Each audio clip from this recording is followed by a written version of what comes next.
Hey YouTube, what's going on, guys? Bobby Light here, coming to you to drop some more wisdom. I'm just gonna go off the cuff like usual and just ramble on, and then I'll review the comments later on and see if there's any particular questions that I can address specifically. And then if there's enough, I'll do a live stream, and I'll actually, instead of just babbling on and on, I'll listen to some people. But if I do a live stream and there's just a couple people in there, I'm just going to keep babbling until I get enough following, and I shouldn't say I. See, that's all prideful. Until the Lord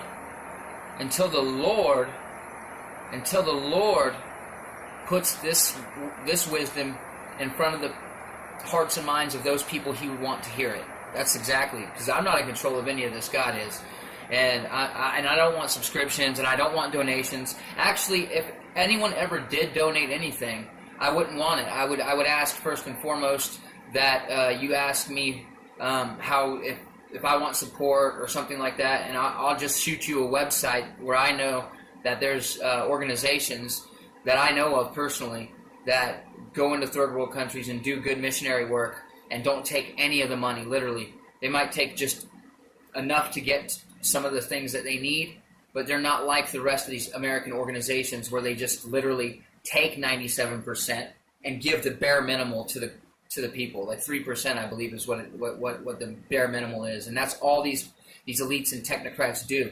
And they're so sick because they pass their money like washing it through their campaign. Through their charity organizations and campaign organizations. There's a lot of fraud going on between money washing and laundering this way.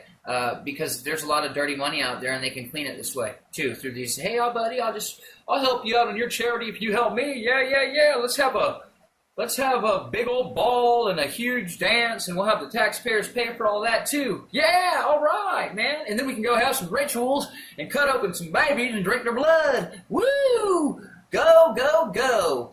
No, I'm just kidding, guys. I'm being very facetious again, but I'm really not about their spiritual beliefs. They do have the sick, sadistic need for blood, sacrifice, and the like.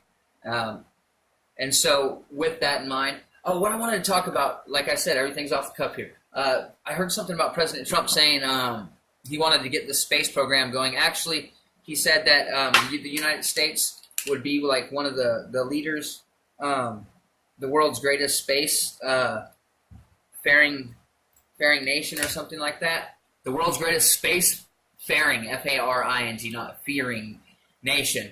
And to me, and this is exactly where the Lord has led me in all this. You can go back to watching Stanley Kubrick's Apollo 13 and all his other movies that he made in conjunction with the turmoil that he suffered from making the original movies about space travel, about the moon. When he did get hired by the government, when there were documentary analysts out there by the truckload who were amazing documentary analysts that wanted those jobs, but were pushed aside for the fantastical and amazing Stanley Kubrick because of all his qualities and all his camera tricks and all these things that he knew how to do with the cameras and things like that. Why would you hire such a guy with such great experience with deceptive modes of camera operation techniques? And that Kubrick is, and what I mean by deceptive, it's actually an art form what he had. He was an awesome artist and a director, but he was torn by his commitments, and he was also a very loyal man to his contractual agreements. And so the only way he felt like he could escape was to make small breadcrumb trails littered throughout his controversial movies that were so great and amazing. But at the same time, if you go back and you study some of this stuff, you'll see a different side to everything. What I recommend, guys, is never, ever listen to just one side of anything. When you're becoming a person who is wise, you're going to have to kind of play devil's advocate. That's what I do. Let's just give an example real quick. Flat Earth theory, okay? And I said theory because I'm not going to tell you my position on that just yet. And globular Earth theory. And I want to say this one thing. Did you know that both of them are just theories? I want to say that just again. They are both just theories. However, the Copernican model got pushed on us, and now we reside and are instituted in our organizations, in our teaching, in our educational centers here in the United States to teach the globular model. Okay? Now, what I recommend in order to find truth, so that you can be on the side of truth that your heart allows you to fall on, is that I would recommend studying debunked versions of both sides.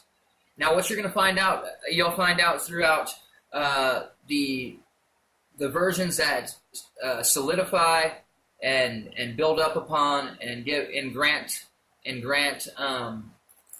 what am I trying to say here? And grant you to feel like it's a good and true theory. How do I say that? In order to build upon the theory of the globular theory, or the globular theory, however you want to say it, you'll find that there are studies, and there are experimentations, and there are literature, pieces of literature, and science-minded individuals out there that lay claim to this theory as being fact, and they base that on certain experimentation and certain data that was accumulated throughout the years, okay? And some of those things are like the Coriolis effect. That's one of their main things. And Foucault's pendulum. Those are the two main things. The Coriolis effect says that in certain hemispheres of the world, the southern hemisphere and the northern hemisphere if you have a basin of water, for instance, and you dump a cold cup of water, for instance, let's say, in a sink or a toilet, the rotational vorticity of the water depends. That tells you that the Earth is round in some scientific form when explained properly and in that theory. And I read all about these things. So you'll have to go through there and find the Coriolis theory and debunk that from a flat Earth perspective, if it is debunkable. And if it is, try to find out what they did to prove the Coriolis theory was wrong. That's what I do, or vice versa. Say like you want to, or what's another one to that? Okay, let's say one that helps aid in those that support the flat Earth perspective. And one of those irrefutable proofs are things like Foucault's or not that's what's it called? Dang it, the Bedford level, William Bedford. That's it. So the Bedford level. Maybe I should study a little bit before I do this stuff, but then it wouldn't be so authentic, you know? My channel wouldn't be what it is. I want to build this channel up on just straight off the cuff knowledge and organic growth, meaning I might say some things that are wrong so that if I'm live streaming, someone can correct me right there, and I'll see it in the live stream when I get better at multitasking and reading other commentaries. But right now, I promise and I assure you guys that nothing is pre-planned. I just get on, I pray right with you guys, and I just go. So back to what we were talking about. So yeah, so when you're doing these debunkings and whatnot to try to prove either side, do it on both sides. Have a very open mind for every subject matter that's out there, because you don't know everything about everything. So what I recommend, highly recommend, is that you study both sides, and then you'll be able to articulate a position after that. Okay? And I'm not going to talk about my position yet, but I do have a position and a firm belief. Okay, just like with what Trump is saying about us being the greatest spacefaring nation, some people believe that we have went to the moon. Others believe that that is a hoax, and there's other theories that can prove that. Some say the Van Allen radiational belt, the Van Allen radiation belts are a main a reason why we can't get past those areas in space yet to get to the moon in the first place. And so you have to keep that in mind. And you also got to do some Apollo moon landing searches and find out why the lighting systems were so awkward. And then you can go back and then you can refute that with you can side yourself now, play devil's advocate with the other theories that help lay claim to positive proof that we did go, in fact, to the moon. And then you'll have all this stuff that you'll have to literally sift through. This is research, guys. This is what it's all about. This is where we became lazy in humanity. This is what people don't do anymore. Okay? So it's called cross-referencing, researching, finding all your subject matter that you need, and then you make a grand decision at the end of it, after you've accumulated enough knowledge to do so. Don't do anything other than that way. That I recommend that highly. And I'm not the smartest man in the world. I'm just a washed up drug addict, ex-junkie. You know. And so, well, how do I get your? Where do you get your knowledge? Well, God blessed me with a good mind that is capable of learning, like many of yours. And all we have to do is apply ourselves and become obedient and go ahead and discipline your mind and read. And that's another thing you're going to have to do, is discipline what subject matter you can handle mentally, what you can dive into, but yet will keep you spiritually intact. Meaning you won't, say like you're reading a book about rape and murder or something like that. You don't want to put yourself in a position where you're going to lust after certain things that are perverse. You don't want to put your spirit and your mind in positions where you're reading literature that's bad for your spirit, period. You know, you want to, or if you are strong enough, that's great. If you're strong enough mentally and spiritually, and you prayed ahead of time and God's trying to show you something, and you need to have knowledge about the enemy so that you can have a strategic plan, a game plan, then that's great too.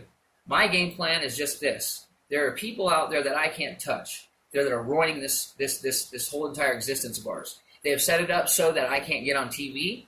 I can't do anything to talk to mass groups of people. So my God has instilled this way in my heart until I leave this world behind soon, and that's soon, and go to the mountains and subdue my land and live off the grid.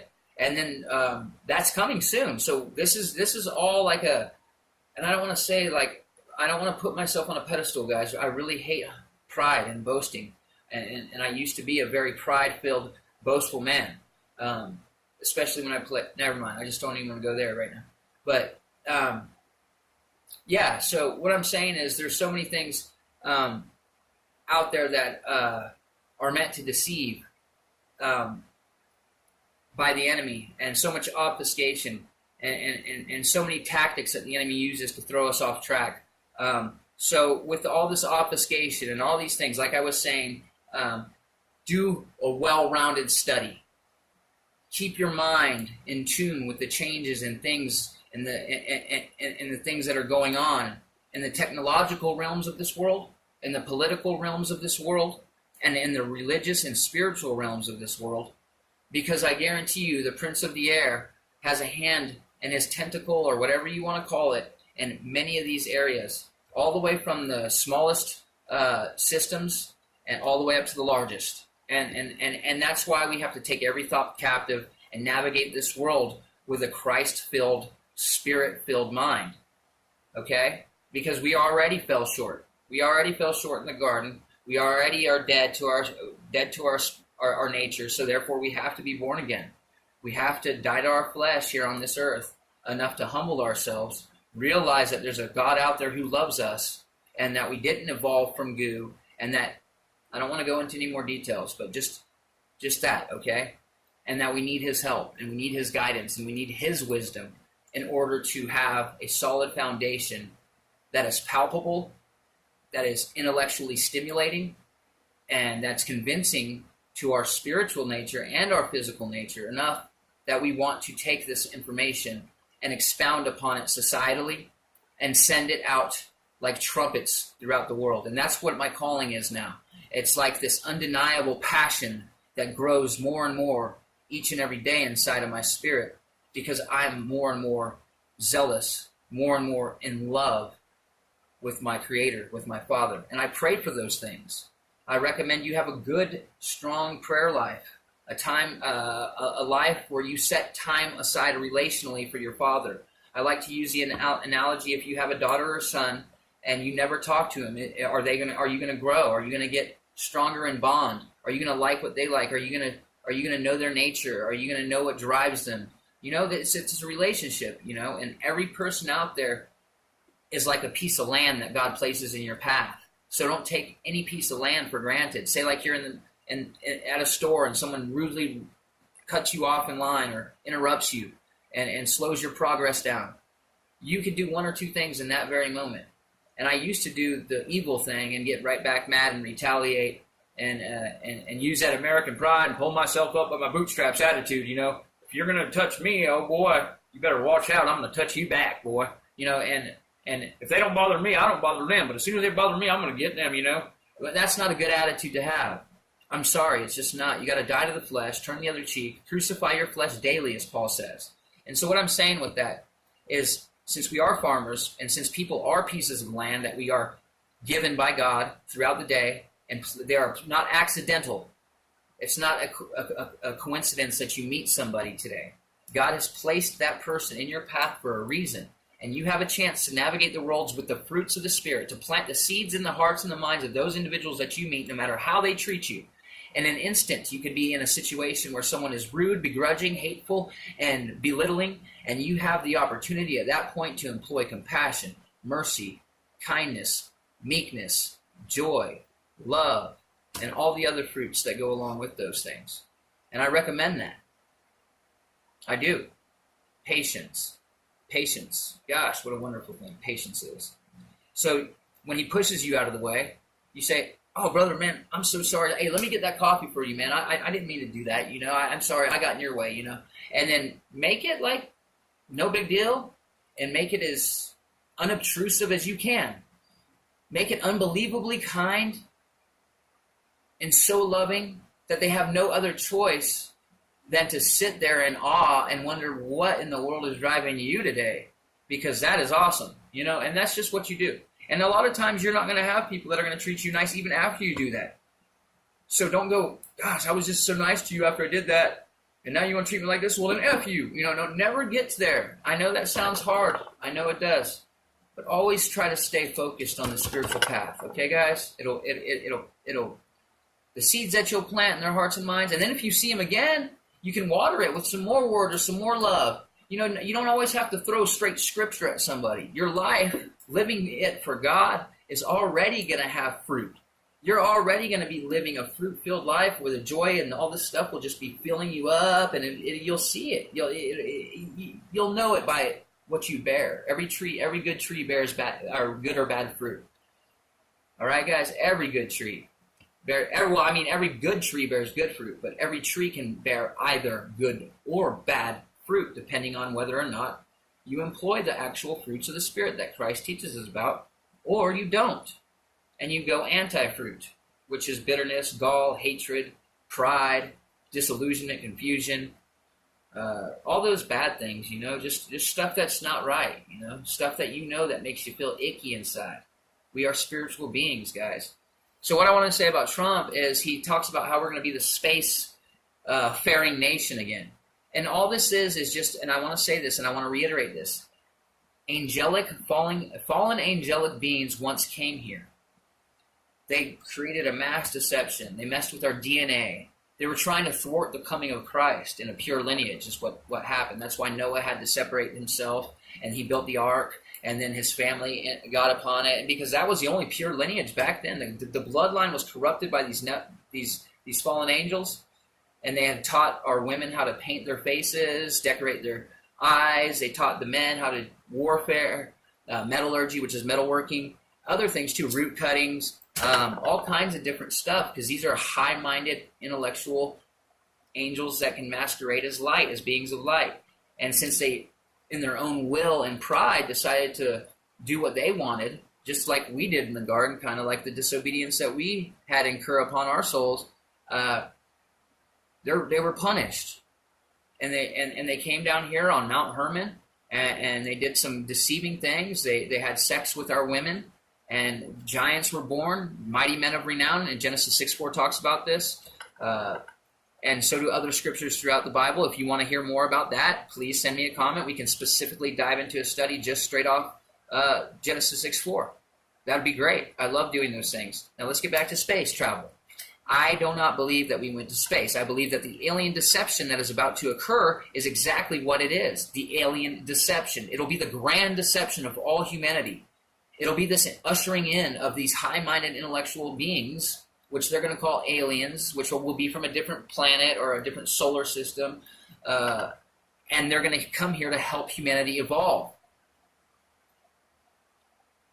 Let me tell you something. They can cause hallucinations. They can cause deceptions. They can cause all these things. They are high-minded, intellectual angels of light that masquerade as angels of light. They are fallen angels. These are intellectual creatures. They possess things like ESP, telekinetic powers. They can manifest things, objects, and everything in a minute. They can make you see what they want.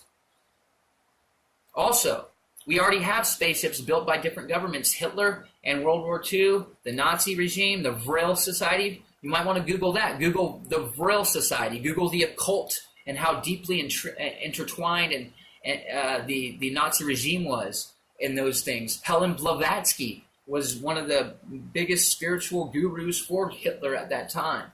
He used to take shots of methamphetamine and stay awake and practice occult things. And and also look at all the symbolism that drowned their nation during this time. Drowned in occult symbolism. Look at all the occult symbolism that drowns our nation in these modern days. These are the same 2,000 scientists that we took from World War II and reinstituted in our system over here, in the beast system, the end time system. That was already a part of the beast system anyways, the Third Reich. And before that, it's all been this ongoing system. It goes way back to Mesopotamia, Sumer, ancient Babylon. That's where it started with Ishtar and Boaz. That's why we have Easter, because Ishtar, and she loved eggs. Whoa, Easter egg, get it? These occultists, these bloodlines, these people that serve these people, their ancient families, they know exactly who they are. They're in the Jesuit order. They've infiltrated so many organizations through this method of crypto-Judaism, which is insertion of people into private organizations, companies, religious orders, and things like that. Yet they come back into their own secret orders, like the Freemasons and the Oculists, the Knights of Malta, the Knights Templar back then, things like that. And these are people that run underneath kings and queens and are above kings and queens. These are occult witches that have been running, and warlocks, if you want to call them that have been running things through Satan from time immemorial. Now, I believe that Lucifer himself talks to some individual at the highest of high points on this pyramid structure, and Rothschild and his family sit at the top of it. I know you hear it. Rothschild means red shield.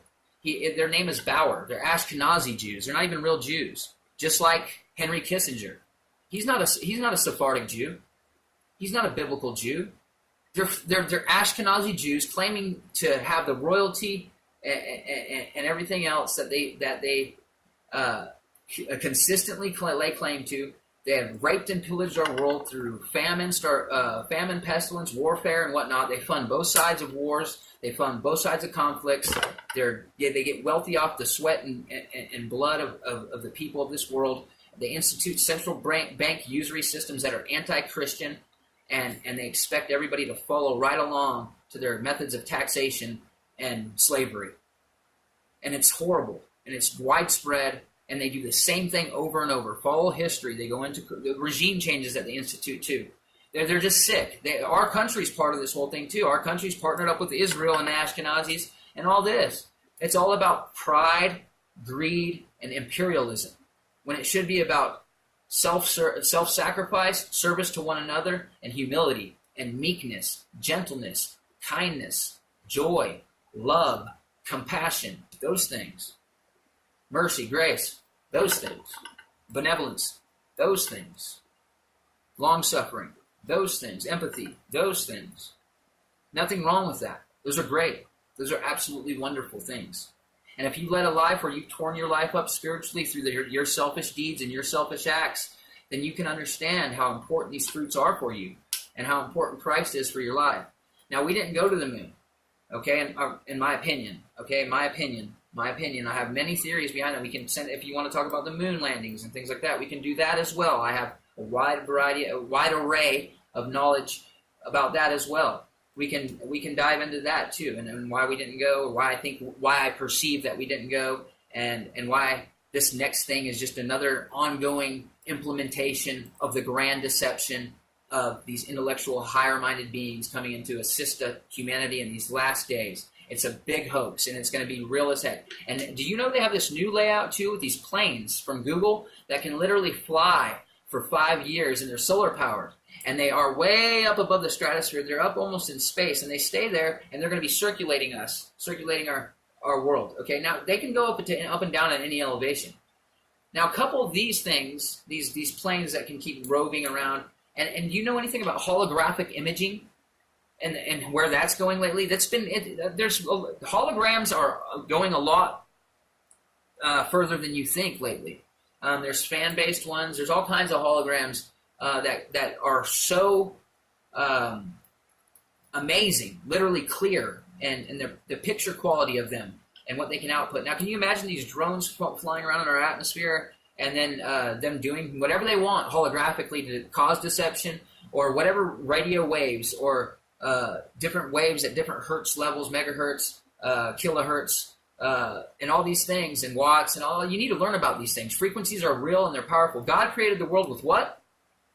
His voice, his words, right? So vibrational sound. These are awesome overlooked powers that are ancient in their own right. That past cultures had technologically grasped a lot of this. They had a lot of this already. If you look at some of their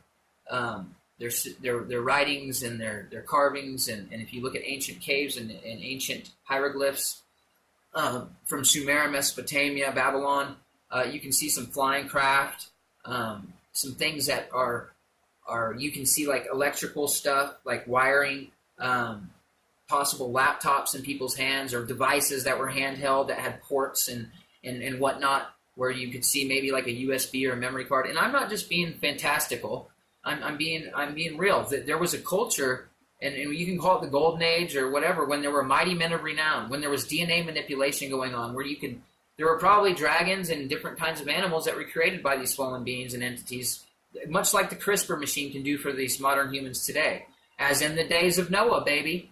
Okay, so back to the and that's gene editing and all that stuff and whatnot. There's also all kinds of human-animal chimeras, underground labs and human-animal chimeras. That's half this, half that, kind of like a half man, half horse, a centaur, a mentor, which is either one, half horse, half cow, half horse, half man, or half man, half cow, half man, half horse.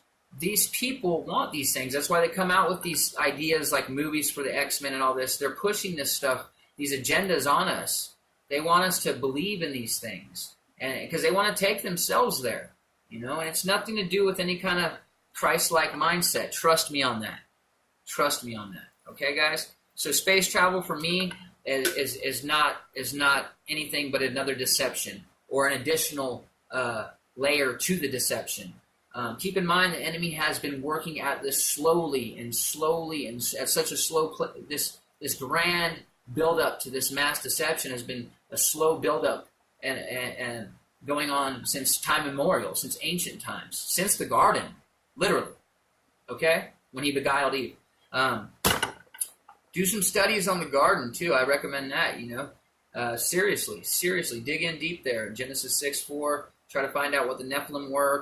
Google some giants. Google hidden archaeological structures. Watch this documentary by Trey Smith. That's Trey, first name Smith. It's called The Nephilim. It's on YouTube. It's free. I highly recommend it. It has good archaeological data, and it's great for this modern-day culture of people who hate reading, yet it's loaded with factual information. Go there. Start there if you need to find out. But like I said, in every subject that I lay out for you, I recommend playing devil's advocate and trying to find out both sides. And then at the end of all your conquest of information, once you've conquered all the information that you feel that your mind needs, then make the decision. That's a great way to do things. If you're a person that wants to share your references, then write them down. I just don't have anything written down. I don't write things down. But I'll tell you to Google them. To study thyself approved, because I don't want you to trust me. And actually, that might be better, though, because then you can go and study it, because you have to now, because you're like, well, that guy said that, and instead of having a link and then you trusting in everything that I say, you'll actually go study and read more. You might get more out of it, because you heard it from me, which is visual, auditory, and then you go and write some notes, too, which is, you see, you get it? You see what I'm saying? So maybe it's maybe that's why God has me do this way anyways. Another thing I like to say is never, never, even if I write a book and I'm planning on doing that eventually, never will I charge a man for anything. And I don't see how people who are Christ-minded people can. And I'm not downing you. I'm not knocking you. I know you want to participate in this beast system. I know you got to have your house paid for and all that. But that doesn't. Well, that's something I don't believe in either. But since I'm trying to be empathetic and see it from a modern perspective and how most of humanity is operating right now. But I have to look at it from all perspectives. I remember there were times when I was poor and I couldn't afford the literature that I wanted to read, and it was Christian literature that could have inspired me in the moment.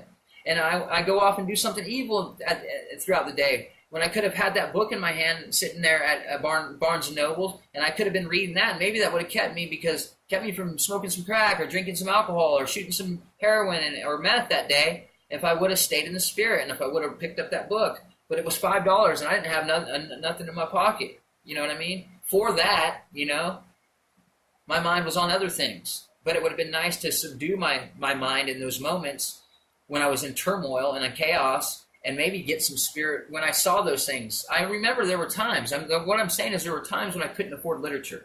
That if I had those things, I might have been blessed in that moment and I might have not gone off and done something bad because that whoever wrote that book was obviously divinely inspired. And if God could have spoken to me at that moment, yet what was blocking me? Money. I don't believe money should be the issue. Is my point. So if I personally, Robert Gatt, ever write anything, I will never, never, never, never charge you. Nothing. Not even for the book. I'll pay for the material myself and pass it out, copy it. You guys can Xerox it or whatever. I haven't gone there yet. I haven't written something that substantial or with that many pages where I could just pass out literature yet. But when I do, it's going to be free. I don't care if it's a bestseller. It's free. God gave it to me for free. Therefore, it's yours for free. That's how I feel. It's just my heart's that way. It's His wisdom. Otherwise, it becomes, to me, it's what I call vain wisdom. It means I have this knowledge, and you're going to have to pay for it, even though He gave it to me for free. That makes no sense to me. And if you want, I'm not downing anybody either. So I'm not judging the person that charges people for what they learn from God. Everything's from God, and I think that everything should be, for me. I mean, I'm going to set the example in this. Maybe I'll write a book just to set the example. That would be great. Anyways, I have enough information upstairs to do so, and I'm not being prideful or boastful or arrogant. I really do. I have a lot of stuff up here, guys. That's why I'm saying I'm just going to keep babbling like this, and you guys can pick my brain. And look, I've already babbled for 32 minutes here. And we're talking about space programs and how I don't believe that we ever went to the moon, how I don't believe, and how I believe Trump is just pushing more deception, pushing more falsehood because the higher-ups are telling him to do so. Someone else pays for his stuff too, Trust me, guys. Trust me on that, okay? Please. The elites own these people. So, guys, I just want to let you know also, I wanted to show you my animals because I love animals. And if you guys want to do some subjects on animals, I love discussing animals. I have 2 dogs here right now, a rabbit. My daughter has a lizard, a bearded dragon, and her dog as well. So we have 3 dogs, a bearded dragon, a lizard, and I want to get a ferret soon, an albino ferret. I'm going to have some Sussex chickens. I'm going to free range out in the Appalachians. And then I'm going to do some farming and things like that out there when I get out there, practice small animal husbandry and whatnot. If you go to Warner University's website, after I got sober, I did go to Warner University. It's a Christian university. It's called Warner, W-A-R-N-E-R, University. Okay? There's a program called HEART, H-E-A-R-T. I learned a lot of my missionary training skills from that program. It's a 16-week program. Google that. Check that out. It's a cool place. Really, really unique place. We went to Haiti for the trip to our third world nation that year. It was a great time. I learned small animal husbandry, how to farm, how to take care of my own stuff, how to live sustainably, composting toilets and whatnot. It was really an eye-opening thing. I recommend that each of you learns how to farm again, and each of you gets back to the dirt outside. It's just an awesome thing to learn how to grow your own food and to be able to self-sustain, especially now with how uncertain things are. Then I recommend going and investing in some seeds and learning about those seeds, the times a month when they're best to plant, and then implementing that knowledge base into your farming methods. Okay? All right, guys, we are farmers, both in the physical and the spiritual. Amen? So get out your seeds, cast them, but not before the swine, even though some of them will unintentionally get cast before the swine, and hope that some of those seeds hits fertile ground, and it provides a root that will go down, sink in, and make a bountiful harvest 100 times more than what it was. In Jesus' name, guys, amen. Live sent.